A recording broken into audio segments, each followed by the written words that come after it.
Welcome to చిన్ని sir English grammar. Okay, ఈ వీడియోలో మనం ప్రిపోజిషన్ గురించి తెలుసుకుందాం. ప్రిపోజిషన్ అనేవి కొంచెం లెంతీ వీడియో అవుతుంది, కాబట్టి ప్రిపోజిషన్స్ కంప్లీటెడ్గా నీట్గా చెప్పాలి అంటే కొంచెం లెంతీ అవుతుంది, కాబట్టి 2 వీడియోస్గా అయితే చేస్తాను. ఓకే, ఇప్పటి వరకు మన ఛానల్లో వచ్చేటప్పటికి డైరెక్ట్ ఇంటెడ్ speech, active voice, passive voice అయితే కంప్లీట్ చేయడం జరిగింది. ఒకసారి చూడండి. ఓకే, మీకు అవసరమైతే చూసేయండి. ఓకే, ఈ వీడియోని మీరు చూడడం స్టార్ట్ చేశారు అంటే ఖచ్చితంగా మీరు నీట్గా నేర్చుకోవడానికి అవకాశం అయితే ఉంది. నీట్గా నేర్చుకోండి. అయితే విషయం ఏంటంటే, మీకు ఈ వీడియో చివరిగా చూసిన తర్వాత నచ్చితే ఒక లైక్ ఇవ్వండి. మీరు ఇంకా సబ్స్క్రైబ్ చేసుకోకపోతే సబ్స్క్రైబ్ చేసుకోండి, మీ ఫ్రెండ్స్కి షేర్ చేయండి. ఓకే, ఇప్పుడు వచ్చేటప్పటికి అసలు ప్రపోజిషన్ అనేది ఏంటి? అసలు preposition preposition is a word that shows a noun or pronoun. Okay, noun కానీ ప్రొనౌన్ యొక్క అది పొజిషన్, దాని యొక్క పొజిషన్ తెలియజేస్తుంది. నౌను అండ్ వచ్చేటప్పటికి ప్రొనౌన్ యొక్క అది ఉండేటటువంటి దాని గురించి షోస్ అంటే తెలియజేస్తుంది అది ఏంటి పరిస్థితి అని. ఓకే, మీకు అర్థం అవుతుంది. అది అర్థం అవ్వాలంటే కొన్ని ఎగ్జాంపుల్ చూడాలి, ముందు నీట్గా తెలుసుకుంటే అప్పుడు మీకు ప్రపోజిషన్ అనే పదం ఈజీగానే అర్థమైపోతుంది. ఓకే, అది యొక్క పొజిషన్ అంటే నౌన్ ప్రొనౌన్ యొక్క పొజిషన్ తెలియజేసేదే pronoun. Preposition. Okay, pre position ముందున ఉండేది అని అర్థం. ఓకే, ఇప్పుడు చూసినట్టయితే ఇక్కడ కొన్ని మీకు నీట్గా ఎక్స్ప్లెయిన్ చేసి తర్వాత ఎగ్జాంపుల్స్ ద్వారా, ప్రతిదాన్ని ఎగ్జాంపుల్స్ ద్వారా నేర్చుకుంటేనే కొంచెం బాగా అర్థం అవుతుంది. ఫస్ట్ అయితే కొన్ని చాలా ఈజీగా అనిపించేటటువంటి ప్రిపోజిషన్స్ ఉన్నాయి. ఆ ప్రిపోజిషన్స్ని కొంచెం సులభంగా నేర్చేసుకుందాం.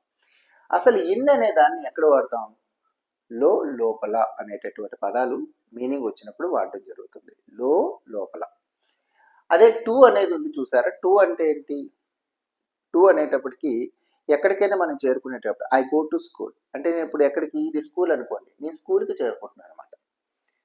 ఓకేనా? ఐ గో టు టెంపుల్, నేను ఎక్కడికి చేరుకోవాలనుకుంటున్నానో టార్గెట్ని తెలియజేస్తుంది, కరెక్ట్ టార్గెట్ని తెలియజేస్తుంది. కరెక్ట్ టార్గెట్ ఇప్పుడు నేను ఎక్కడికి వెళ్తున్నానో క్లియర్గా తెలియజేస్తుంది. I go to temple, I go to school. ఓకేనా? I go to market. To అనేది ఏంటి? నేను ఎక్కడికి వెళ్తున్నానో క్లియర్గా దానికి చూపిస్తుంది. ఇక్కడ చూడండి, క్లియర్గా నేను స్కూల్కి వెళ్తున్నాను, స్కూల్ క్లియర్గా. ఇప్పుడు స్కూల్కి వెళ్ళిన తర్వాత మన స్కూల్ లోపలికి వెళ్తాం, క్లాస్ రూమ్ లోపలికి వెళ్తాం. అంటే బయట నుంచి లోపలికి వెళ్ళేటప్పుడు మనం ఎప్పుడు కూడా ఏం చెప్పాలి అంటే ఇంటూ అని చెప్పాలి. ఇంటూ. ఓకే, ఎక్కడైనా బయట నుంచి లోపలికి వెళ్తున్నాము అంటే ఇంటూ అని చెప్పాలి. ఓకే కదా? ఫర్ ఎగ్జాంపుల్ ఇప్పుడు మనం 10th క్లాస్ ఎగ్జామ్స్ రాసిన తర్వాత ఎగ్జామ్ ఏమోని రిజల్ట్ వచ్చిన తర్వాత ఓకే, రిజల్ట్లోనే మార్కులు బాగా తక్కువ వచ్చాయి అనుకుందాం. సపోజ్ మార్కులు తక్కువ వచ్చాయని చెప్పేసి చాలా బాధపడుతూ ఏం చేశాడంటే ఒక వెల్ దగ్గరికి వెళ్ళాడు, ఒక బావి దగ్గరికి అయితే వెళ్ళాడు. ఈ బావి దగ్గరికి వెళ్ళి అందులో వాటర్ ఎంత ఉందో చూశాడు, బాగా వాటర్ ఎంత ఉందబ్బా అని చూశాడు, వాటర్ ఎక్కువగానే ఉంది వచ్చి. అప్పుడు ఏం చేశాడంటే వాడు ఇందులోకి దూకాడు, ఇంటూ లోపలికి దూకాడు. ఓకేనా? అందులోకి దూకిన తర్వాత ఆడేమనుకుంటాడంటే పోయింది, 10th క్లాస్ పోతే పోయింది, కానీ కాసేపు స్విమ్మింగ్ కొట్టుకుని వెళ్ళిపోదాం హ్యాపీగా అని చెప్పేసి అనుకున్నాడు. మీరు అనుకున్నట్టయితే కాదు. ఓకే, వేరేలాగా సూసైడ్ చేసుకోవడం కన్నా అనుకోండి, అదేం కాదు. కాసేపు పోతే పోయింది కానీ హ్యాపీగా స్విమ్మింగ్ చేసుకొని వెళ్ళొచ్చు అని చెప్పేసి లోపలికి దూకాడు. ఇంటూ. ఓకే, ఇంటూ వచ్చి. ఓకే, ఇప్పుడు చూసినట్టయితే ఇక్కడ ఇంటూ అనేది ఏంటంటే లోపలికి అని అర్థం. నెక్స్ట్ వచ్చేటప్పటికి ఆన్ అంటే ఏంటి? ఆన్ ఎప్పుడు వాడతారు అంటే మనకి ఎప్పుడు కూడా the book is on the table అంటాం. ఆన్ ద టేబుల్ మనం ఎప్పుడు చెప్పినా ప్రతి చిన్నప్పుడు నుంచి చెప్పేటప్పటికి అదే example. On the table. On అంటే ఏంటి? ఇక్కడ ఆన్ అనేది ఎలా వాడతారు? టచ్ అయి ఉండాలి, ఆ ఆబ్జెక్టివ్ అనేది దానికి టచ్ అయి ఉండాలి, అప్పుడు మనం దాన్ని ఆన్ ద అంటే ఇప్పుడు టేబుల్ మీద బుక్ టచ్ అయి ఉంది, అలా టచ్ అయి ఉన్నప్పుడే ఆన్ అనే పదం వాడాలి. పైన ఉంది అని చెప్పేటప్పుడు అబవ్ అన్న పైన, ఓవర్ అన్న పైన, అబవ్ అన్న పైన, ఓవర్ అన్న పైన, ఆన్ అన్న పైన. మరి ఎలా వాడతారు? ఈ మూడింటికి డిఫరెన్స్ ఉంది, అదేంటో చూడాలి మీరు, అది తెలుసుకోవాలి ఫస్ట్. ఆన్ అనేది ఎప్పుడు కూడాను ఆ సర్ఫేస్కి టచ్ అయి ఉండాలి, ఆ సర్ఫేస్కి అది టచ్ అయి ఉండాలి, అప్పుడే దాన్ని ఆన్ అనే పదం మాట్లాడాలి. నెక్స్ట్ అబవ్ అంటే ఏంటి? ఇప్పుడు అబవ్ అంటే నాకు పైన ఒక లైట్ వేలాడుతూ ఉంది అనుకోండి, అది ఎక్కడికి కదలలేదు, నాకు టచ్ అవ్వలేదు, పైన ఉంది. నాకు టచ్ అయితే అవ్వలేదు, పైన కాన్స్టెంట్ గా ఉంది, అటు ఇటు కదలకుండా కాన్స్టెంట్ గా ఉంది, అప్పుడు మనం అబవ్ అనే పదం మాట్లాడతాం. అబవ్ అనేది కొంత ఎత్తులో ఉందని చెప్పేది, కానీ అది కదలకుండా అది అక్కడే ఉంటుంది, గుర్తుపెట్టుకోండి. ఇది ఆన్ అనేది టచ్ అయి ఉంటుంది. మరి ఓవర్ అంటే ఏంటి? ఓవర్ అనేది ఏంటంటే మీద నుంచి వెళుతూ ఉంటది, కదులుతూ పైనుంచి వెళుతూ ఉంటది. ఇలా పైనుంచి కదులుతూ వెళ్తున్న దాన్ని మనం ఓవర్ అని రాయాలి. ఇప్పుడు బోర్డ్స్ ఉన్నాయి, బోర్డ్స్ మన ఇంటి మీద నుంచి ఎగురుతూ వెళ్తాయి, పైనుంచి వెళ్తూ ఉంటాయి, మూవ్ అవుతూ ఉంటాయి. అలా మూవ్ అయ్యేటప్పుడు మనం ఏం చేయాలంటే ఓవర్ అనేటటువంటి పదాన్ని వాడాలి, ఓవర్ అనే ప్రపోజిషన్ వాడాలి. అబోవ్ అనేది కదలకూడదు. ఇప్పుడు క్లౌడ్స్ ఉన్నాయి, క్లౌడ్స్ మన హౌస్ నుంచి కదులుతూ వెళ్తూ ఉన్నాయి, ఇప్పుడు మనం ఏం వాడాలి? ఎస్, ఓవర్ అనేది వాడాలి. కదలకుండా లేవు కాబట్టి, కదలకుండా అక్కడే ఫిక్స్డ్ గా ఉండిపోయేటప్పుడు మనం అబోవ్ వాడతాము, టచ్ లో ఉన్నప్పుడు పైన ఆన్ వాడతాం. Okay, clear. ఇక్కడ ఇంకొకటి ఉంది చూడండి, కిందన వచ్చేటప్పటికి బినీత్ అనేటి ఒకటి ఉంది. బినీత్ అంటే అర్థం ఏంటి అంటే, ఇప్పుడు మనం కాఫీ తాగేటప్పుడు సార్స్ అనేది దాన్ని టచ్ అయి ఉంటుంది, ఇలా కింద కప్పుకి సార్స్ టచ్ అయి ఉంటుంది. అప్పుడు పైన టచ్ అయి ఉన్నప్పుడు మనం ఏం వాడాం? ఆన్ వాడాం. మరి కిందన టచ్ అవుతూ ఉన్నప్పుడు మనం దాన్ని ఏమనాలంటే బినీత్ అని చెప్పేసి అన్నాను. బినీత్ అనే పదం కిందన టచ్ అయి ఉంది అని చెప్పేటప్పుడు బినీత్ అనేటటువంటి ప్రిపోజిషన్ వాడతారు. బినీత్ అంటే కింద టచ్ అవుతుంది. మరి కింద టచ్ అవ్వకుండా ఉంటే దాన్ని ఏమంటారంటే అండర్. కింద ఉంది, మీకు అర్థమవుతుందా? కింద ఉంది, కింద టచ్ అవుతూ ఉంది అన్నప్పుడు మాత్రం కింద వైపు టచ్ అవుతూ ఉంది, పైన టచ్ అయితే ఆన్, కింద టచ్ అయినప్పుడు బినీత్ అనేటటువంటి ప్రపోజిషన్ వాడతాం. టచ్ అవ్వకుండా ఉంటే కిందన అండర్, పైన టచ్ అవ్వకుండా ఉంటే అబోవ్. Okay, clear. ఇప్పుడు వచ్చేటప్పటికి నెక్స్ట్ ఏంటంటే అలాంగ్ అంటే అలాంగ్ అంటే ఇప్పుడు సపోజ్ మీకు క్లియర్గా చెప్పాలంటే రోడ్డు మీద మనం ఒక వెహికల్ రోడ్డు మీద ఎలా తిన్నంగా తీసుకొని వెళ్తున్నాం అనుకోండి, దాన్ని ఎలా రోడ్డుకి అడ్డంగా తీసుకొని వెళ్తున్నాం అనుకోండి, అక్రాస్. అడ్డంగా వెళ్తున్నప్పుడు అక్రాస్, రోడ్డు ఎలా ఉందో అటువైపే వెళ్ళేటప్పుడు ఎలా, రోడ్డు వైపుగానే వెళ్తున్నాం, రోడ్డు ఎటువైపు ఉందో అటువైపే వెళ్తే మనం ఏమంటామంటే ఎలాగ అంటాం. రోడ్డుకి అడ్డంగా వెళ్ళినప్పుడు దాన్ని అక్రాస్ అనే ప్రపోజిషన్ వాడతాం. ఓకే, రెండు కూడా క్లియర్. అయితే తర్వాత మనం చూస్తే ఏదైనా ఒక గొట్టం లాంటిది ఉందనుకోండి, అందులోంచి దూరి వెళ్తున్నాం అనుకోండి, అప్పుడు మనం దూరి వెళ్ళేటప్పుడు మనం ఏమన్నా త్రూ అనాలి. ఇప్పుడు సపోజ్ మన కళ్ళుతోటి స్పెట్స్ పెట్టుకున్నాం అనుకోండి, అందులోంచి మన విజన్ అనేది అందులోంచి దూరి బయటకు వస్తుంది, విజన్ అనేది అందులోంచి బయటకు వస్తుంది, అప్పుడు మనం త్రూ అనే పదం మాట్లాడాలి. ఎందులోంచి అయినా బయటకు వచ్చేటప్పుడు మనం ఏమనాలంటే త్రూ అనేటటువంటి ప్రిపోజిషన్ వాడవలసి ఉంటుంది. ఓకే, ఈ పదాలకైతే మీకు అర్థం తెలిసింది కాబట్టి ఇప్పుడు కొన్ని ఫ్యూ ఎగ్జాంపుల్స్ తోటి చాలా నీట్గా ఉంటుంది వీడియో, అయితే చివరి వరకు చూడండి. ఓకే, ఇవి చూద్దాం. ఇవి చూసినట్టయితే ఎగ్జాంపుల్స్ని, the plane flies dash the house. Plane అనేది హౌస్ నుంచి ఏమవుతూ ఉంటుంది? ఓవర్, కదులుతూ వెళుతూ ఉంటుందా? అబౌవ్, దాని మీద అలా ఉండిపోతుందా? ఎగురుతూ వెళ్తుంది కదా, ముందుకు మూవ్ అవుతుంది. కాబట్టి ఇక్కడ ఏంటి రాయాలి? ఓవర్ అనేది రాయాలి. నెక్స్ట్ వచ్చేటప్పటికి cup is dash the table. Cup అనేది అబౌవ్, పైన ఉంటుందా, దానికి టచ్ అయి ఉంటుందా? టేబుల్కి టచ్ అయి ఉంటుంది కాబట్టి on. Next the bird is flying dash the tree. Tree మీద బర్డ్ ఉందా? ఫ్లయింగ్ అన్నాడు, ఎగురుతూ వెళ్తుంది, ఎగురుతూ కదా మరి, కాబట్టి మీద నుంచి వెళ్తుంది. ఫ్లయింగ్ అన్నప్పుడు మీద నుంచి వెళ్తుంది, ట్రీ మీద నుంచి వెళ్తుంది కాబట్టి ఓవర్. ఓకే, మీకు ఇలా అయితే రావడం జరుగుతుంది. ఓకే, ఇది ఈజీ కాబట్టి దీని మీద మరీ ఎక్కువ చేయడం అయితే వేస్ట్. ఓకే, ఎక్కువ ఎగ్జాంపుల్స్ కూడా వీటికి అవసరం లేదు, ఎందుకంటే ఇప్పుడు చెప్పింది అంత ఈజీ టు కొంచెం అలా టఫ్గా వెళ్తుంది కాబట్టి వీటి మీద ఎగ్జాంపుల్స్ అనేవి అవసరం అయితే పెద్దగా ఉండదు. ఒక అవి మీకు వచ్చినా సరే మీరు నార్మల్గా మీరు చేసేటప్పుడు అవి తెలిసిపోతాయి. మీకు తెలియని విషయాన్ని కదా మంచిగా చెప్పాలి కాబట్టి కొంచెం అలా టఫ్గా ఎగ్జామ్ పర్పస్లోని నీట్గా చేయడం అనేది జరుగుతుంది కాబట్టి వీటి మీద ఎక్కువ ఎగ్జాంపుల్స్ అయితే ఇవ్వట్లేదు. ఓకేనా, ఇప్పుడు నెక్స్ట్ చూద్దాం.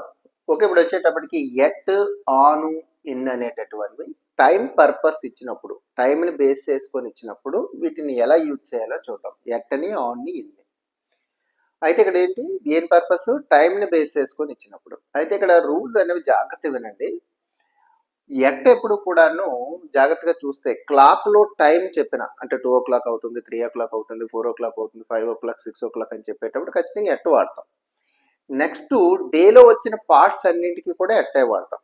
నైట్ డేలో వచ్చే ఒక పార్ట్, మిడ్ నైట్ అది కూడా డేలో వచ్చేది, డేలో ఒక భాగం, డేలో ఒక భాగం జాగ్రత్త చూసుకోండి. నూను డేలో ఒక భాగం. మిడ్ డే, మిడ్ డే కూడా మనకు వచ్చేటప్పటికి డేలో ఒక భాగం. ద వీకెండ్, ఈ వీక్కి ఎండ్ 1 day, ఆ డే కదా అది ఒక రోజు. ఇవన్నీ రోజు లేదా రోజులో భాగాన్ని తెలియజేస్తాయి. చూడండి, the new year, new year అనేది ఒక రోజు అంతే కదా, అంతేగాని న్యూ ఇయర్ సంవత్సరం అంతా అవ్వదు కదా. 1 day. వన్ డే కానీ డేలో వచ్చేటటువంటి పార్ట్స్ మిడ్ నైట్, ఓకేనా, నైట్, మార్నింగ్, ఆఫ్టర్నూన్ ఇలా ఉన్నాయి. ఇవన్నీ కూడా వాటన్నింటికి కూడా మనం ఏం వాడతామంటే అట్టే వాడతాం. దానితో పాటుగా మీరు గుర్తుంచుకోవాల్సింది ఏంటంటే టైం కూడా, క్లాక్లో వచ్చే టైంకి కూడా అట్టే వాడతాం. నెక్స్ట్ వచ్చేటప్పటికి ఇంకోటి డేస్, ఫ్లూరల్, డే కాదు డేస్ కానీ డేట్స్ కానీ రెండు బాగున్నాయి. డే కానీ డేట్స్ కానీ వచ్చినట్టయితే దాని ముందు ఆన్ అనేది వాడతాం.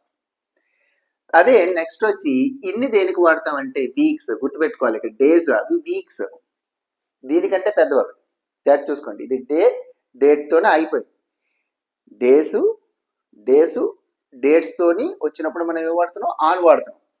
కానీ ఇన్ని దేనికంటే weeks, months, seasons, years, decades ఇలాగ వచ్చేటప్పటికి మనకి ఇవన్నీ కూడా ఏమవుతాయంటే ఇన్ని వాడటం అనేది జరుగుతుంది. వీక్స్, మంత్స్, సీజన్స్, ఇయర్స్ ఒక ఆర్డర్లో మీకు ఉంది. ఫస్ట్ డేలో పార్ట్స్, నెక్స్ట్ వచ్చేటప్పటికి ఏమో ఇక్కడ క్లాక్లో టైము సంబంధించి. కానీ ఇక్కడ డేట్స్ వచ్చినప్పుడు ఆన్ వాడతాం. నెక్స్ట్ ఇన్నేమోని వీక్స్, మంత్స్, సీజన్స్, ఇయర్స్ వచ్చినప్పుడు మనకి అక్కడ ఏం చేస్తామంటే పెద్దవి, దీనికంటే ఇవి పెద్దవి, అవి ఇన్ని వాడడం అనేది జరుగుతుంది. ఇవి కాకుండా కొంచెం స్పెషల్ యూజ్ చేసేవి ఉన్నాయి, ఇవి చూసుకోవాలి. అవే ఉంది, అది పర్వాలేదు. ఇప్పుడు ఇది చూడండి, ఇది వచ్చి ఇక్కడికి వచ్చేటప్పటికి దీన్ని చూడండి మనం ఎలా వాడతాం, మీకు తెలిసిందే. వచ్చి the morning, in the morning అని వాడతాం. మరి మార్నింగ్ అనేది పార్టే కదా, డేలే పార్టే కదా. కానీ కొన్ని ఎక్సెప్షన్స్ ఉన్నాయి. ఎలా ప్రతి దాంట్లో అలా ఎక్సెప్షన్స్ ఉంటాయి. ఏంటి, ఇప్పుడు సపోజు ఎగిరేవన్నీ పక్షులే అంటాం, కానీ జాగ్రత్తగా గబ్బిలాలు పక్షులు కాదు కదా, యానిమల్ కదా. అలా కొన్ని ఎక్సెప్షన్స్ ఉంటాయి ప్రతి దాంట్లో కూడా. అలాగే ఇందులో కూడా ఇవి నేర్చుకో, ఓకే, ఒక 90% ఓకే, ఒక 10% దానికి ఎక్సెప్షన్ ఉంటుంది, అవి కూడా నేర్చుకోవాలి మనం వచ్చి. ఇప్పుడు in the morning, in the afternoon కానీ ఇక్కడ కానీ నువ్వు ఎట్టగానే రాసేసావంటే తప్పైపోతుంది. అందుకే ఇవి నీ జాగ్రత్తగా చూసుకో. In the morning, in the afternoon, in the evening, in the night, ఇట్లన్నిటికీ కూడా ఇన్నినే వాడాలి. కానీ ఈ కానీ లేకపోయింది అనుకోండి, ఇక్కడ ఇన్ని రాస్తే తప్పు అవుతుంది. అప్పుడు ఏం రాయాలి మనం, ఎట్ నైట్. చూడండి, ఎట్ నైట్, ఓకేనా. In the morning, in the afternoon, in the evening, in the night. అదే నైట్ అంగా ఇచ్చాడు అనుకోండి, నైట్ అంగా ఇస్తే మనకు ఖచ్చితంగా నైట్ రాయాలంటే ఎట్ అనేటటువంటి ప్రపోజిషన్ యూజ్ చేయాలి. ఓకే, ఇది కొంచెం జాగ్రత్తగా చూసుకోండి, మంచిగా యూజ్ అవుతుంది. వీటి మీద కూడా కొన్ని బిట్స్ అయితే చదువు. ఓకే, ఇక్కడ 2 ఎగ్జాంపుల్స్ అయితే చూద్దాం.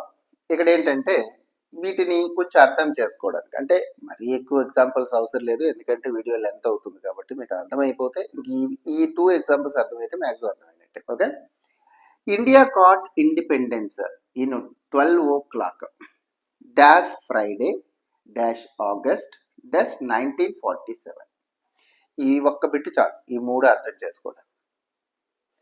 ఇక్కడ ఇండిపెండెన్స్ అంటే ఇండియా గాట్ ఇండిపెండెన్స్ 12 o'clock, క్లాక్లో వచ్చే టైంకి ఏం చెప్పాను నేను, క్లాక్లో వచ్చే టైం కానీ డేలో వచ్చే పార్ట్స్ కానీ, అలాగే ద ఆఫ్టర్నూన్ అవి కాదు, మీకైతే ఎక్సెప్షన్ చెప్పనుకున్నా, చెప్పి చూసుకోవాలి. ఇక్కడ క్లాక్లో వచ్చిన టైం వచ్చింది కాబట్టి at. India got independence at 12 o'clock. Okay, Friday, day or dates, దేని ఆన్ ఫ్రైడే.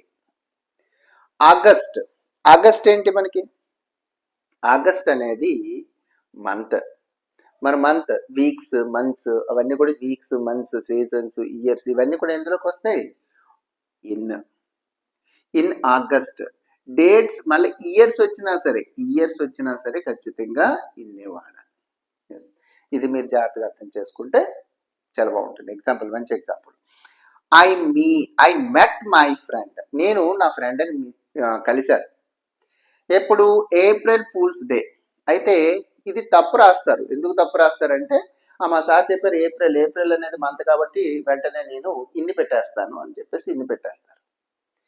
కానీ అది ఏప్రిల్, జాగ్రత్త చూసుకోవాలి, April fools day, April fools day రోజు నేను కలిశాను అని, అది డేనే కాబట్టి మనం ఏం చేస్తాం, డేస్ ఒకటే. ఓకే, డే కాబట్టి మనకి అక్కడ డే అనేది ఇన్ని కదా మనకి వచ్చేటప్పటికి. సారీ, డే అనేది అక్కడ ఏప్రిల్ అనేది ఇన్ని అనేది రాస్తే తప్పు అయిపోతుంది కదా. జస్ట్ ఆన్ అనేది రాస్తాం, రెండు ఉన్నాయి కాబట్టి ఆన్ అనేది రాస్తాం. జాగ్రత్త చూసుకోండి. ఇన్ని రాసాము అంటే నువ్వు ఏప్రిల్ చూడపోతే ఇన్ని రాసేస్తావు ఖచ్చితంగా. కానీ ఇది ఏప్రిల్ ఫూల్స్ డే, డే కాబట్టి ఆనే రాస్తాం మనం. ఓకే, కొంచెం క్లియారిటీ చూసుకోండి. అలాంటి కొంచెం చదవకుండా రాసేస్తాం ఏప్రిల్ ఫూల్స్ డే. ఓకేనా, ఇవి ఎగ్జాంపుల్స్ ఓకే కదా. నెక్స్ట్ ఓకే, ఇప్పుడు వచ్చేటప్పటికి ఎట్ ఎన్నును ప్లేస్ ఇంతకుముందు టైం పరంగా ఎలా యూజ్ చేయాలో చూసాం కదా. ఇప్పుడు వచ్చేటప్పటికి ఎట్ ఎన్ని ప్లేస్ పరంగా ఎలా యూజ్ చేయాలో చూద్దాం. ప్లేస్ పరంగా ఎట్టని ఎన్ని ఎలా యూజ్ చేయాలంటే ఎట్టని అయితే మనకి స్మాల్ ప్లేసెస్కి యూజ్ చేస్తారు. స్మాల్ ప్లేసెస్ ముందు ఖచ్చితంగా ఎట్ట వాడాలి. అదే బిగ్ ప్లేసెస్ ముందు ఖచ్చితంగా ఎన్ని వాడాలి. స్మాల్ ప్లేసెస్ ముందైతే ఎట్టు, బిగ్ ప్లేసెస్ ముందైతే ఇన్నిని వాడాలి కంపల్సరీగా. ఓకేనా, ఇప్పుడు వచ్చేటప్పటికి ఇక్కడ ఎగ్జాంపుల్ చూసినట్టయితే అట్ టీ స్టాల్ అనేది చాలా చిన్న place. Okay, at bus stop అది కూడా చిన్న ప్లేస్. అదే పెద్దవి ఎగ్జాంపుల్ కాంటినెంట్స్ అంటే ఖండాలు. ఓకే, కాంటినెంట్స్ అనేవి ఖండాలు కదా, కాంటినెంట్స్. నెక్స్ట్ వచ్చేటప్పటికి ఇన్ను కంట్రీస్ ముందు కూడా మనం ఖచ్చితంగా ఇన్ను వాడుతున్నాం. ఎందుకంటే countries, states, next mandal, next వచ్చేటప్పటికి జిల్లా పరంగా డిస్ట్రిక్ట్, లేకపోతే స్టేట్స్, ఇలా వచ్చేటప్పటికి పెద్ద ప్లేస్ ఏవైనా సిటీ, ఓకేనా, సిటీస్, ఇలాంటి వాటి ముందు వచ్చేటప్పటికి ఖచ్చితంగాను ఇన్ అనేది యూజ్ చేసుకోవాలి. ఇప్పుడు వచ్చేటప్పటికి నెక్స్ట్ కొన్ని ఎగ్జాంపుల్, ఈ రెండింటిని కలిపి వాడితే, అసలు ఈ రెండింటిని విడిగా అయితే పెద్దగా ఎవరు, రెండు ఇచ్చినప్పుడు ఖచ్చితంగా ఒకటి చిన్నది ఇచ్చినప్పుడు దానికంటే అది పెద్దదని మనం చెప్పగలుగుతాం.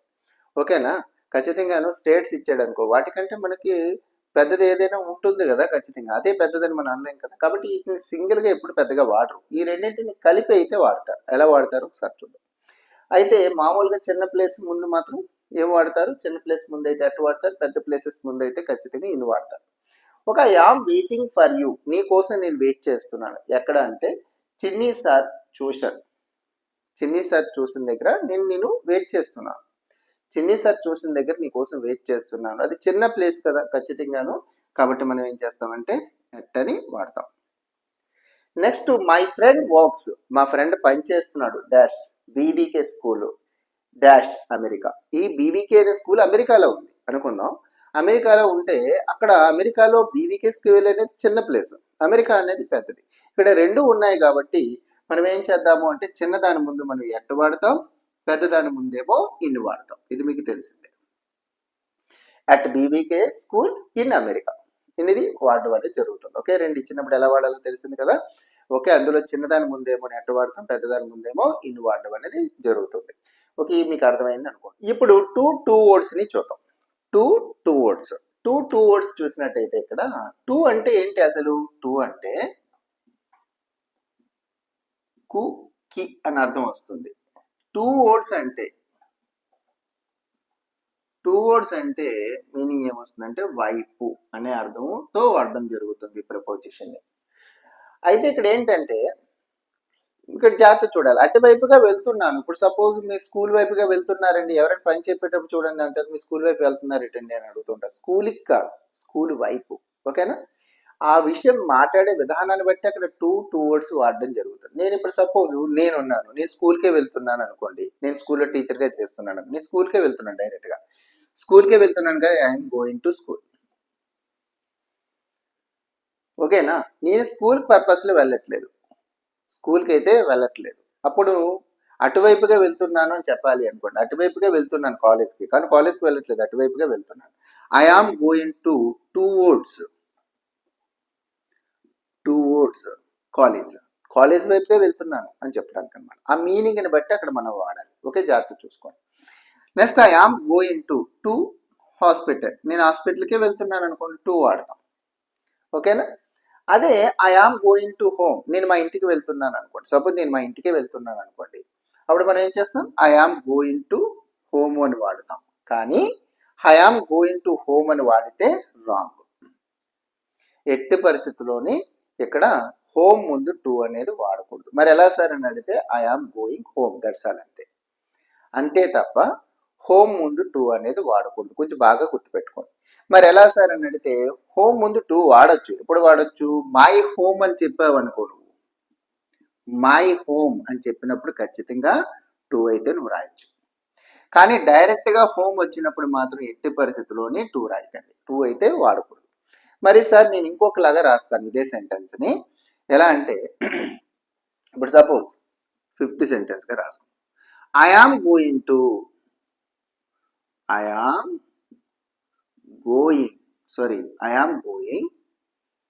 హౌస్ అన్నాడు. I am going to house అనే పదం ఎక్సలెంట్, మీరు చక్కగా మాట్లాడచ్చు. I am going to house మాట్లాడచ్చు. కానీ హోమ్ వచ్చినప్పుడు మాత్రం టు వాడకూడదు, అది కొంచెం చూసుకోండి. ఇదే కాకుండా మనకి కాల్ వచ్చింది అనుకోండి, మనం కాల్ టు, నేను కాల్ చేశాను, అతనికి కాల్ చేశాను అన్నప్పుడు మనం టు అనే పదం వాడేస్తాం. ఓకేనా? నెక్స్ట్ హెల్ప్ అనే పదం, అతనికి హెల్ప్ చేశాను, కీ వచ్చింది కాబట్టి వెంటనే టు అనేది పెట్టేస్తాం. టు అనే ప్రపోజిషన్ చక్కగా ఫస్ట్లోనే కనబడతాయి. అలాంటివన్నీ మనకి ఫస్ట్ ఆప్షన్ ఏలోనే ఇస్తాడు వచ్చి. హెల్ప్ తర్వాత మనం ఎట్టి పరిస్థితుల్లోని కాల్ తర్వాత హెల్ప్ తర్వాత టు అనే పదాలు వాడకూడదు. ఇప్పుడు సపోజ్ ఐ హెల్ప్డ్ హిమ్, అతనికి నేను హెల్ప్ చేశాను, దట్స్ అంతే. ఐ హెల్ప్ టు హిమ్ అనే పదము ఐ హెల్ప్ తర్వాత టు అనే పదం, ఐ హెల్ప్డ్ టు హిమ్ అనే పదం మాట్లాడకూడదు ఎట్టి పరిస్థితుల్లో. హెల్ప్ తర్వాత టు వాడకూడదు. అదేవిధంగా ఐ కాల్డ్ టు హిమ్, అతనికి నేను కాల్ చేశాను, ఐ కాల్డ్ టు హిమ్ అనేటటువంటి ప్రపోజిషన్ని వాడకూడదు. ఐ కాల్డ్ అంటే దీని తర్వాత కూడా ఇవి టు అనేవి రావు, ఇవి కూడా గుర్తుపెట్టుకోండి వచ్చి. నెక్స్ట్ ఏంటి, హోమ్ తర్వాత ముందు కూడా మనకి ఎట్టి పరిస్థితుల్లోనే టు అనేది రాదు. హోమ్కి ముందు రాదు, కాల్కి తర్వాత రాదు, హెల్ప్కి తర్వాత టు రాదు. ఓకే, ఈ విషయాలు అయితే తెలిసి అనుకుంటున్నాను. అయితే మరొక ప్రపోజిషన్ చూద్దాం.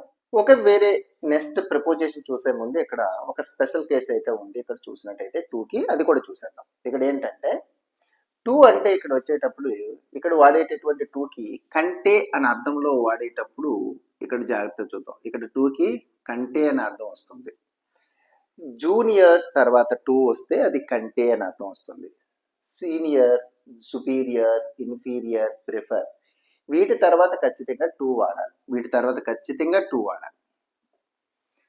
Junior, senior, superior, inferior, prefer తర్వాత ఖచ్చితంగా టు వాడాలి. ఆ టూకి ఏమని మీనింగ్ వస్తుందో తెలుసా? కంటే అని అర్థం వస్తుంది.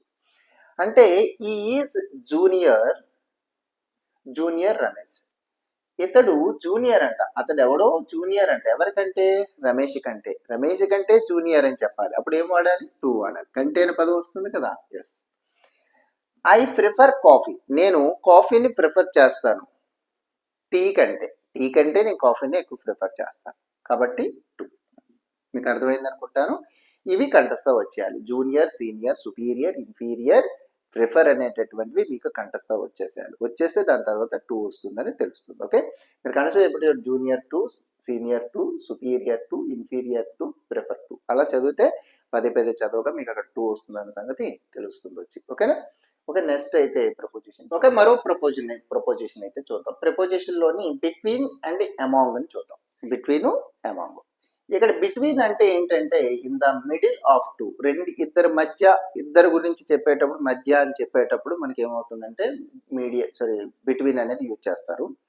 అమాంగ్ అనేది ఇద్దరికంటే ఎక్కువ మధ్య యూజ్ చేసేటప్పుడు, ఇద్దరికంటే ఎక్కువ మధ్య అనే పదంలోని యూజ్ చేసేటప్పుడు అమాంగ్ అని యూజ్ చేస్తారు. ఒక ఎగ్జాంపుల్ చూసినప్పుడు మీకు బాగా అర్థమవుతుంది. Sunny is confused, IPL and EPL రెండు, ఐపీఎల్ అన్న ఈపీఎల్ రెండిట్ల మధ్య కన్ఫ్యూజ్, కాబట్టి ఏం వాడాలి? బిట్వీన్. ఓకే, మీకు అర్థమైంది.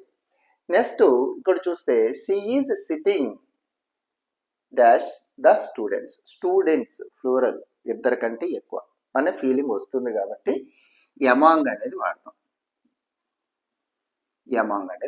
ఓకే, రెండు మీకు బాగా అర్థమైంది. Mohan distributed is property Sita, Geeta and Ganesh, ఇతని యొక్క ప్రాపర్టీని వీళ్ళ మధ్య వీళ్ళకి పంచడం జరిగింది. ఎంతమంది వచ్చారు? మోర్ దాన్ 2 persons ఉన్నారు. కాబట్టి ఏమి వాడతారు మీరు? మోర్ దాన్ 2 persons అంటే అమాంగ్ అనే వాడతారు. కానీ అమాంగ్ వాడితే తప్పు. ఇక్కడ జాగ్రత్తగా వినాలి, చాలా ఇంపార్టెంట్ బిట్, జాగ్రత్త చూడండి. అక్కడ అమాంగ్ వాడితే తప్పు. ఎందుకనంటే అక్కడ మనం బిట్వీన్ వాడాలి. ఎందుకు బిట్వీన్ వాడాలి అంటే ఎప్పుడైనా ఇక్కడ నేమ్స్ కానీ ఇవ్వడం జరిగితే, ఇక్కడ కానీ నేమ్స్ కానీ ఇచ్చాడు అంటే అవి రెండు కానీ అంతకంటే ఎక్కువ ఉన్నా సరే ఖచ్చితంగాను అక్కడ బిట్వీనే రాయాలి. నేమ్స్ ఇస్తే క్లియర్ చూసుకోండి. నేమ్స్ ఇచ్చినట్టయితే okay, 2 persons, suppose 2 persons number ఇచ్చాడు అనుకోండి. సపోజ్ 2 పర్సన్స్ అని 3 పర్సన్స్ అని ఇచ్చాడు అనుకోండి. 3 పర్సన్స్ అన్నాడు అనుకోండి. అప్పుడు ఏం రాస్తాం సార్? 3 అయినా 3HRE3 రాసిన. ఓకే, 3 పర్సన్స్ అని ఇచ్చాడు. అప్పుడు ఏం రాస్తాం సార్ అంటే అప్పుడు కూడా గుర్తుపెట్టుకోండి, 3 అంటే 2 కంటే ఎక్కువ కాబట్టి అందరూ ఏం చేస్తారంటే అమౌంట్ రాసేయడానికి ట్రై చేస్తారు. ఇప్పుడు కూడా ఇలా నెంబర్ ఇచ్చినప్పుడు కూడా మీకు నేను చెప్పేది ఏంటంటే బిట్వీనే మనం రాయాలి. బిట్వీనే రాయాలి తప్ప అక్కడ ఎట్టి పరిస్థితుల్లో 3 పర్సన్స్, 4 పర్సన్స్, 5 పర్సన్స్ నెంబర్ ఇచ్చాడు అంటే నెంబర్ ఇచ్చినా ఖచ్చితంగా అక్కడ నేమ్స్ మెన్షన్ చేసినా ఖచ్చితంగా మనం ఏమి ఆలోచించకుండా బిట్వీన్ రాసేయడమే. అమాంగ్ అనేది మనకు అనవసరం. ఈ 2 రూల్స్ ఉన్నప్పుడు కొంచెం జాగ్రత్తగా చూసుకోండి. ఈ 2 రూల్స్కి కొంచెం జాగ్రత్తగా చూసుకోండి. ఓకే, నేమ్స్ ఇచ్చినప్పుడు క్లియర్గా మోర్ దెన్ 2 పర్సన్స్ ఉన్నా సరే నేమ్స్ ఇచ్చాడు అంటే బిట్వీన్ రాయాలి. అక్కడ నెంబర్ ఇచ్చాడు more than 2, 4 persons, 8 persons, 4 sisters, ఇలాంటి ఏ పదం 4 సిస్టర్స్కి ఇప్పుడు సపోజ్ ఇదే పదాన్ని Mohan distribute is property 4 sisters అని చెప్పేసి అన్నాడు అనుకోండి. ఆ 4 చెల్లెలకి పంచాడు అని అన్నాడు అనుకోండి. అప్పుడేమవుతుంది? 4 అనేది నెంబరే కాబట్టి అక్కడ బిట్వీనే రాయాలి. 4 ఉంది కదా అని అమౌంట్ రాయద్దు. ఓకే, ఇది కొంచెం జాగ్రత్త చూసుకోండి. నెక్స్ట్ వచ్చేటప్పటికి our office will be opened. ఇది కూడా చాలా ఇంపార్టెంట్. జాగ్రత్త చూడండి. Our office will be opened dash 10 AM and 5 AM. 10 AM and 5 AM. మనం ఏం రాస్తాం చెప్పండి? అయితే కళ్ళు మూసుకొని 2 ఇటేస్తాం, ఎందుకంటే ఇక్కడ నుంచి ఇక్కడ వరకు అంటున్నాడని. లేకపోతే ఒక మాట చేస్తాం, ఫ్రమ్, ఇక్కడ నుంచి ఫ్రమ్ అంటున్నాడండి. ఫ్రమ్ 10 AM నుంచి 5 PM వరకు అని ఫ్రమ్ పెట్టేస్తాం. ఫ్రమ్ కానీ 2 కానీ పెడతాం. మ్యాక్సిమం తప్పులేనివే మనకి ఏది ప్లేస్లో ఏ ఆన్సర్లో బి ఆన్సర్లో ఎక్కువ తప్పులేనివే ఇస్తాడు, కనబడతాయి క్లియర్గా. నాకు తెలిసి ఫ్రమ్ 10 AM అనే పదం మనకు బాగా గుర్తుంటుంది కాబట్టి వెంటనే ఫ్రమ్ అయితే పెట్టేస్తాం. కానీ అక్కడ రాయవలసింది బిట్వీన్. ఎందుకు బిట్వీన్ రాయాలి అంటే ఇక్కడ ఎండ్ ఎప్పుడైనా వచ్చింది అంటే ఎండ్ ఎప్పుడు కాంబినేషన్ ఎలా ఉంటుందంటే బిట్వీన్ తోని కాంబినేషన్లో ఎండ్ ఉంటుంది. ఫ్రమ్ కాంబినేషన్లో ఏముంటుందంటే 2 ఉంటుంది. ఈ రెండు ఫ్రమ్ వచ్చినప్పుడు 2 వస్తుంది, బిట్వీన్ వచ్చినప్పుడు మనకి ఎండ్ అనేది వస్తుంది. ఇది కొంచెం బాగా గుర్తుపెట్టుకుంటే సరిపోతుంది. ఓకేనా? ఇది ఓకే కదా? ఓకే, మరో 2 ప్రపోజిషన్లు అయితే చూద్దాం. Preposition in and into. Preposition in into చూద్దాం. ఇన్ అంటే ఇన్సైడ్ ఆఫ్ సంథింగ్, ఏదైనా దాని లోపల ఉండడం. స్టార్టింగ్ లోనే చెప్పాను మీకు వచ్చి. ఓకేనా? ఇన్ అంటే లోపల. ఓకే, ఇంటూ అంటే moment from outside to inside, బయట నుంచి లోపలికి వెళ్ళడాన్ని మనం ఏమంటాము అంటే ఇంటూ అనేటటువంటి ప్రపోజిషన్ ద్వారా తెలియజేస్తాం. అయితే ఇక్కడ ఏంటంటే ఇప్పుడు సపోజ్ ఫర్ ఎగ్జాంపుల్ చెప్పాను కదా, మీకు ఆల్రెడీ చెప్పాను, బయట నుంచి లోపలికి వెళ్ళడాన్ని ఇంటూ అంటారు. ఇన్ అంటే ఆల్రెడీ ఇది లోపలే ఉంది. ఓకే, ఇన్ అంటే ఆల్రెడీ లోపలే ఉంది. బయట నుంచి లోపలికి వెళ్ళడాన్ని ఇంటూ అనే చెప్తారు. My mother is dash the kitchen. Kitchen లో ఉంది. ఓకే, బయట నుంచి లోపలికి వెళ్తున్నట్టుగా ఎక్కడ లేవు కదా, మూమెంట్ లేదు కదా, కాబట్టి కిచెన్ లోనే ఉంది. My mother is in the kitchen. Yes. Next the rat. ఇక్కడ వచ్చేటప్పటికి the rat which was dash the kitchen. Already ఇక్కడ ఏముందంటే కిచెన్ లోనే ఉంది rat. The rat which was dash the kitchen. అది ఎక్కడ ఉందంటే కిచెన్ లో ఉంది. Ran dash the bedroom. అది ర్యాన్ అంటే పరిగెట్టింది. ఎక్కడ పరిగెట్టింది? బెడ్రూమ్ లోకి పరిగెట్టింది. బయట నుంచి బయట అంటే వేరే ప్లేస్ లోంచి ఇంకొక రూమ్ లోకి. లోకి అనే పదం వాడుతున్నాం కాబట్టి అక్కడ ఇంటూ. లో అయితే ఓకే, లోకి అనే పదంలో వాడినప్పుడు మనకి ఇక్కడ అదేమవుతుందంటే ఇంటూ అనేది వాడటం. లోకి, బెడ్రూమ్ లోకి వెళ్ళింది అని చెప్పేసి అంటే అలా. The boy jumped in the well అందామా, లేకపోతే ఇంటూ వెల్ అందామా?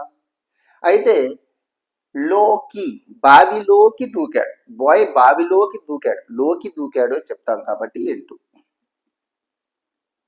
ఓకేనా? అర్థమవుతుంది. బయట నుంచి లోపల దూకాడు కాబట్టి క్లియర్గా ఇంటూ అనేది వాడడం జరుగుతుంది. ఓకేనా? ఇవైతే చాలా ఈజీగానే మీకు అర్థమయ్యాయి అనుకుంటున్నానే. నెక్స్ట్ ఇక్కడ ఒక స్పెషల్ కేస్ అనేది చూద్దాం. ఒక స్పెషల్ కేస్ దేనికి సంబంధించి ఇంటూ కి స్పెషల్ కేస్ అనేది ఒకటి చిన్న చూద్దాం. ఇక్కడ ఏంటంటే ఎంటర్ ఇంటూ అనేది మీకు చెప్పాలి, కొంచెం ఎక్స్ప్లెయిన్ చేసేటప్పుడు జాగ్రత్త చూద్దాం. The ground, the building, the home, the class room, the hall అని వచ్చినప్పుడు దాని ముందు మనం ఎక్కువగాను ఎంటర్ ఇంటూ అనే పదం వాడేస్తూ ఉంటాం. ఎందుకంటే the enter into the ground లోకి ఎంటర్ అయ్యాం, ఎంటర్ ఇంటూ ద బిల్డింగ్ లోకి ఎంటర్ అయ్యామని వాడుతూ ఉంటాం. అలా అయితే అలా వాడటం అనేది తప్పు. ఎప్పుడు వాడకూడదు చూద్దాం ఒకసారి. ఇప్పుడు సపోజ్ ఏదైనా ఒక కన్స్ట్రక్షన్ ఉంది, ఆ కన్స్ట్రక్షన్ లోకి ఫిజికల్ గా కన్స్ట్రక్షన్ అనేది మనకంటూ కనబడుతుంది. ఎస్, ఆ కన్స్ట్రక్షన్ లోపలికి వెళుతున్నావు అంటే, ఏదైనా ఒక కన్స్ట్రక్షన్ నిర్మించే కన్స్ట్రక్షన్ లోపలికి వెళ్తున్నావు అంటే, ఫిజికల్ గా కనిపించే దాని లోపలికి వెళ్తున్నావు అంటే ఎంటర్ ఇంటూ అనే పదం వాడకూడదు. ఎంటర్ ఇంటూ అనేది కనిపించే దాని ముందు వాడకూడదు. ద గ్రౌండ్ నా కళ్ళ ముందు కనిపిస్తుంది కాబట్టి దాని లోపలికి వెళ్తున్నప్పుడు ఎంటర్ ఇంటూ అనే పదం వాడకూడదు, అనే ప్రపోజిషన్ వాడకూడదు. మరి ద బిల్డింగ్ కంటికి కనబడుతుంది కాబట్టి దానికి ఎంటర్ ఇంటూ అనేది వాడకూడదు. నెక్స్ట్ ద హోమ్ కంటికి కనబడుతుంది కాబట్టి ఎంటర్ ఇంటూ అని వాడకూడదు. ద క్లాస్ రూమ్ నా కంటికి కనబడుతుంది కాబట్టి దానికి ఎంటర్ ఇంటూ అని వాడకూడదు. నెక్స్ట్ ద హాల్, ఇది ఒక కన్స్ట్రక్షన్స్ అంటే ఏంటి, నిర్మించబడతాయి. ఇవన్నీ గ్రౌండ్ అయినా నిర్మించబడుతుంది, ఇవన్నీ నిర్మించబడే వాటి లోపలికి వెళ్ళేటప్పుడు ఎంటర్ ఇంటూ అనే పదం వాడకూడదు. ఇవి వచ్చినప్పుడు ఎట్టి పరిస్థితుల్లో ఇంటూ వాడకూడదు. Enter the ground, enter the building, enter the home, enter the class room, enter the hall, ఇలా వాడాలి. ఎంటర్ ఇంటూ అనే పదం వాడకూడదు. ఓకే, మనం క్యాజువల్ గా వాడేస్తూ ఉంటాం, అది వాడకూడదు. మరి ఎప్పుడు వాడాలి సార్? మనం నిర్మించినవి కాకుండా మన చేత నిర్మించబడని వాటి లోపలికి వెళ్ళేటప్పుడు మనం ఏం చేయొచ్చు అంటే వెళ్ళొచ్చు. ఒక డెబిట్ అనేది కండక్ట్ చేయడం, అది ఏమైనా నిర్మించేదా, ఏమైనా కానీ తాపీ మేస్త్రి పెట్టి కట్టేదా కాదు కదా, ఎవరి చేత పని చేసి నిర్మించేదా కాదు, అది డెబిట్ అనేది నిర్మించేది కాదు. నెక్స్ట్ కంటెస్ట్ అంటే పార్టిసిపేట్ చేయడం. ఓకే, కంటెస్ట్ అంటే పార్టిసిపేట్ చేయడం. నెక్స్ట్ వచ్చి డిస్కస్, నెక్స్ట్ ఆర్గ్యుమెంట్, ఇలాంటి వాటిలోకి ఎంటర్ అయ్యేటప్పుడు మనం ఖచ్చితంగాను ఎంటర్ ఇంటూ వాడతాం. ఎంటర్ ఇంటూ ఏ డెబిట్, ఎంటర్ ఇంటూ ఏ కాంటెస్ట్, ఎంటర్ ఇంటూ ఏ డిస్కషన్, ఎంటర్ ఇంటూ ఏ ఆర్గ్యుమెంట్ అని చెప్పి రాయొచ్చు. అంటే దీన్ని గుర్తుపెట్టుకోవడానికి చిన్న విషయం చెప్తున్నాను. గ్రౌండ్ లో బిల్డింగ్ ఉంది, ఆ బిల్డింగ్ ఇల్లు, హోమ్, ఆ ఇంటిలోనే క్లాస్ రూమ్ ఉంది, క్లాస్ రూమ్ లోనే హాల్ ఉంది, అలా గుర్తుపెట్టుకోండి.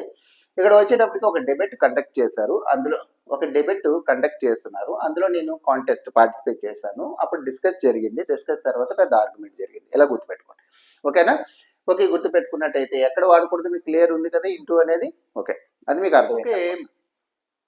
మరో మనం ప్రపోజిషన్ అయితే అలాంగ్, అక్రాస్ ని చూద్దాం. అలాంగ్ అంటే మీకు ఆల్రెడీ స్టార్టింగ్ లోనే చెప్పాను, ద్వారా పోవడం. అంటే ఇప్పుడు సపోజ్ రోడ్డు ద్వారా వెళ్ళిపోవడం, అలా రోడ్డు ఎలా ఉంటే అలా వెళ్ళడం, దాన్ని అలాంగ్ అంటాం. రోడ్డుకి అడ్డంగా వెళితే దాన్ని మనం అక్రాస్ అంటాం. అడ్డంగా ఉంటే అక్రాస్, దాని ద్వారా పోతే అలాంగ్. ఓకే, క్లియర్ ఉంది.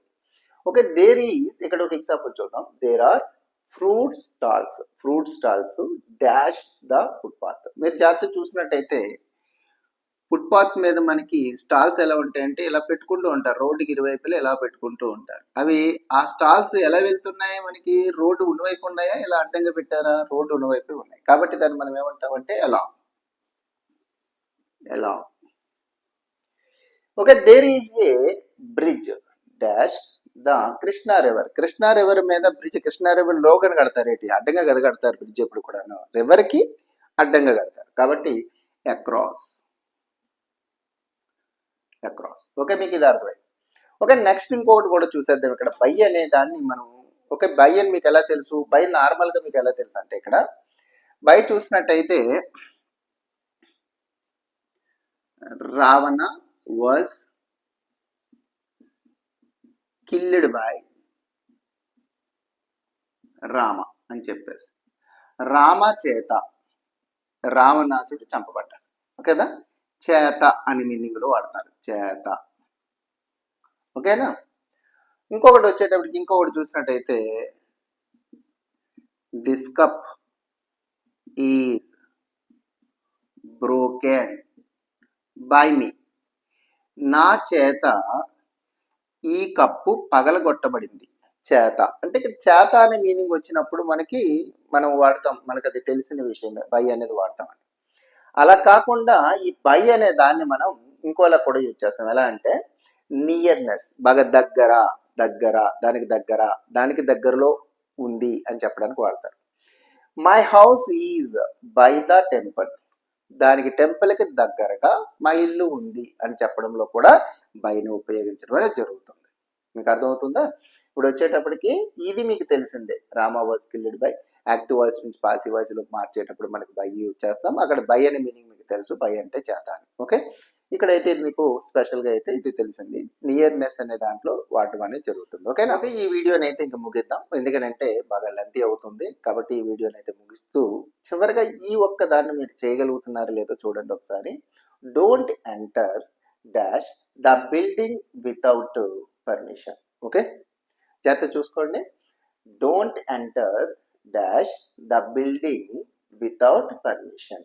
ఓకే, దీని మధ్యలో డిస్టర్బ్ చేస్తున్నాను అనుకోకండి. మీరు సబ్స్క్రైబ్ చేసుకున్నారా ఛానల్ని? లేదా త్వరగా సబ్స్క్రైబ్ చేసుకోండి. ఓకేనా? తర్వాత వచ్చేటప్పటికి మీ ఫ్రెండ్స్కి షేర్ చేయండి, చివరిగా లైక్ ఇవ్వడం అయితే మర్చిపోకండి. ఓకే, ఇప్పుడు చూద్దాం. Don't enter, don't enter, enter అవ్వద్దు. ఇంటూ మనం ఏమనేస్తాం, ఎంటర్ ఇంటూ ద బిల్డింగ్ అని చెప్పేస్తామని చెప్పాను. ఇది కన్స్ట్రక్షన్ కదా, కాబట్టి ఇంటూ అనే పదం వాడకూడదు. ఇక్కడ ఏమీ వాడకూడదు, నో వర్డ్. అక్కడ నో వర్డ్, ఏ వర్డ్ని మనం వాడకూడదు. ఓకే, ఇక don't enter the building without permission అని మాత్రమే చెప్పాలి. ఇంటూ అనేది వాడకూడదు. అది మీకు చెప్పాను కదా, మధ్యలో అయితే విన్నారు. క్లియర్గా ఉందనుకుంటాను వీడియో. ఓకే, మీ ఫ్రెండ్స్ షేర్ చేయండి, సబ్స్క్రైబ్ చేసుకోండి. నెక్స్ట్ వచ్చేటప్పటికి లైక్ ఇవ్వడం అయితే మర్చిపోకండి. Thank you for watching.